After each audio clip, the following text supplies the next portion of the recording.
damai sejahtera bagi kita sekalian. Selamat pagi Bapak Ibu Saudara-saudari yang terkasih. Renungan harian Gereja Kalimantan Evangelis hari ini sama-sama akan kita baca dan akan kita renungkan bersama. Dalam pembacaan Alkitab nanti, mari kita persiapkan bersama yang terdapat di dalam Wahyu pasalnya yang ke-7 ayat 9 sampai ayatnya yang ke-17. Namun sebelum kita membaca dan merenungkan firman Tuhan, kita berdoa terlebih dahulu. Mari kita berdoa. Hati, akal, dan pikiran kami siap untuk mendengarkan firman-Mu.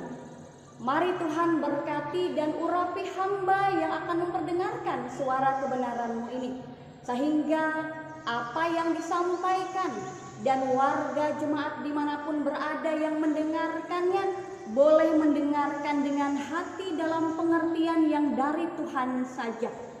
Biarkan Tuhan berkata-kata dan menguasai hati, akal, dan pikiran kami. Di dalam nama Tuhan Yesus Kristus kami berdoa. Amin.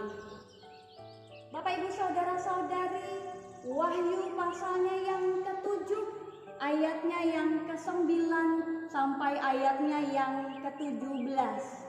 Saya harap Bapak Ibu Saudara-saudari membaca ayat ini secara utuh sampai selesai di ayatnya yang ke-17, karena saya hanya akan membaca di ayatnya yang ke-14 saja. Dengan perikop orang banyak yang tidak terhitung banyaknya.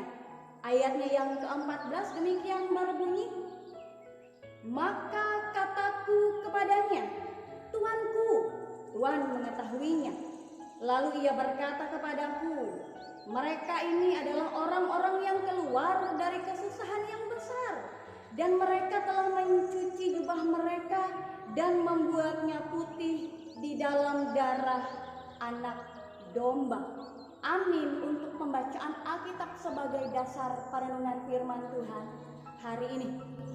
Bapak Ibu Saudara-saudari, saya mengambil ayatnya yang ke-14 sebagai jawaban dalam perikop hari ini. Jawaban dari perikop orang banyak yang tidak terhitung banyaknya. Dan ayatnya yang ke-14 secara khusus mengatakan bahwa mereka ini adalah orang-orang yang keluar dari kesusahan yang besar. Dan secara umum Bapak Ibu Saudara-saudari yang terkasih, kita dapati bagaimana Yohanes melihat sekumpulan besar orang yang tidak terhitung banyaknya yang memuji-muji Allah. Lalu pertanyaan lagi, siapakah mereka? Mereka adalah orang-orang dari berbagai suku, bangsa, dan bahasa. Berbagai suku, bangsa, dan bahasa ini merupakan bukti bahwa amanat agung akan digenapi. Mereka berjubah putih yang menandakan kekudusan. Karena darah Kristuslah yang telah menyucikan mereka. Selain itu Bapak Ibu Saudara, mereka juga memegang daun palem sebagai simbol kemenangan dan sukacita. Selain itu Bapak Ibu Saudara-saudari, mereka yang tidak terhitung banyaknya bersama-sama menyembah Allah dan Sang Anak Domba karena keselamatan yang telah mereka terima. Yohanes pada awalnya tidak tahu identitas mereka yang tidak terhitung banyaknya tadi. Tetapi kemudian diberitahukanlah oleh salah seorang tua-tua, dan seorang tua-tua tadi memberikan penjelasan bahwa orang banyak itu adalah orang-orang yang berhasil melalui masa-masa kesulitan besar yang mereka alami saat itu. Mari kita melihat apa yang mereka alami pada saat itu sehingga dikatakan mereka keluar dari kesusahan yang besar. Pada masa itu mereka mengalami penderitaan karena mereka memegang teguh iman mereka di hadapan Tuhan Yesus Kristus, Dengan bahasa lain, mereka tidak menyangkal Tuhan Yesus Kristus meskipun penderitaan mereka alami, mereka hadapi. Namun mereka bertahan dengan iman percaya kepada Tuhan Yesus Kristus. Maka keberadaan mereka di hadapan tahta Allah merupakan pernyataan kuat tentang kasih karunia Allah kepada orang yang percaya kepadanya, sehingga mereka tidak lagi mengalami penderitaan dan duka cita, namun mereka dapat menikmati kepenuhan keselamatan mereka, yakni berada di hadirat Allah dan melayani Allah.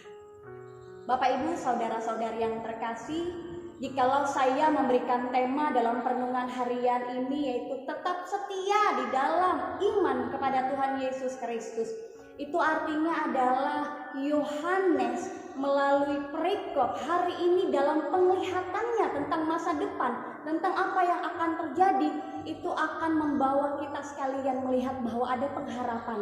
Mungkin di dunia tidak ada yang bisa menyelamatkan, tidak ada yang bisa menolong dengan penderitaan karena kita berpegang teguh pada iman kepada Tuhan Yesus Kristus.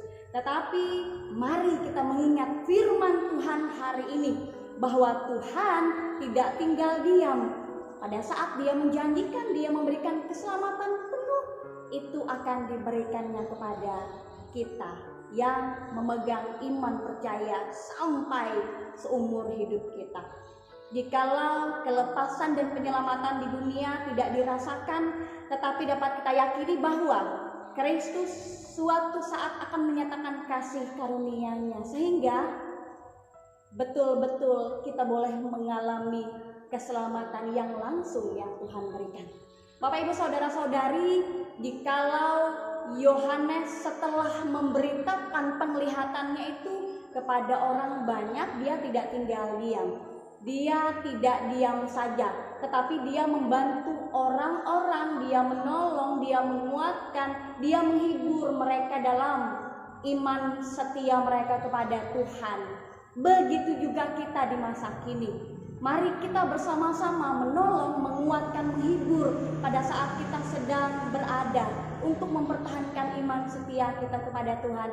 Dan mari kita percayai bahwa ini merupakan pengharapan, ini juga merupakan penghiburan bahwa beriman kepada Tuhan Yesus tidak sama sekali sia-sia. Amin untuk firman Tuhan. Mari kita berdoa. Kami menutup mata, melipat tangan kami, mengarahkan hati, akal, dan pikiran kami serta permohonan doa yang kami naikkan pada saat ini. Perkenankan ya Tuhan, kami bersyukur atas firman yang baru saja kami dengarkan. Biarkan itu bukan hanya menjadi petunjuk dalam hidup kami, bukan hanya sebatas kami dengarkan, tetapi Tuhan sendiri dengan kuasa Roh Kudus-Mu memampukan kami semua untuk dapat melakukannya, sehingga kami boleh senantiasa memberikan yang terbaik dalam setiap kehidupan kami, dilihat ataupun tak dilihat oleh orang-orang di sekeliling kami. Tapi kami percaya dan yakin Tuhan Maha mengetahui, dan dalam segala hal di kehidupan kami, dari hal yang terkecil sampai ke hal-hal yang luar biasa, kami percaya Tuhan memperhitungkannya dan semuanya menjadi tidak sia-sia.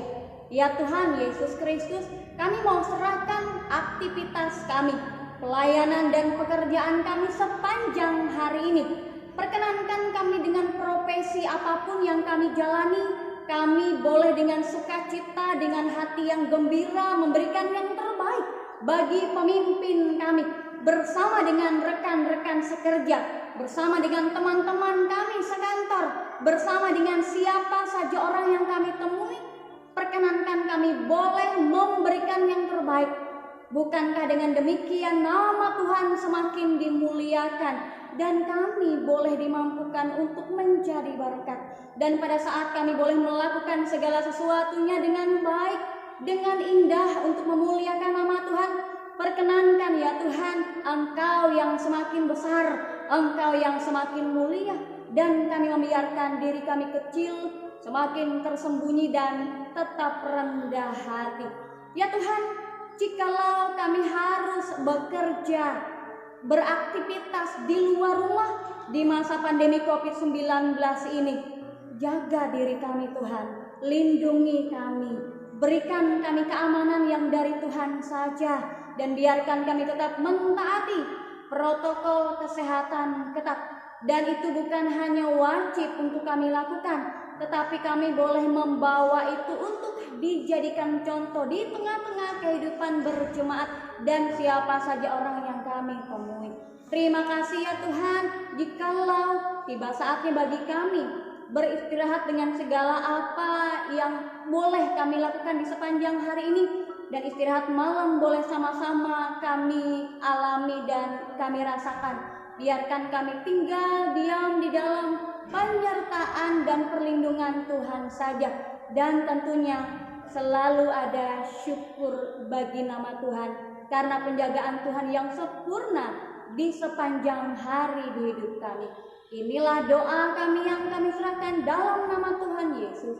Amin.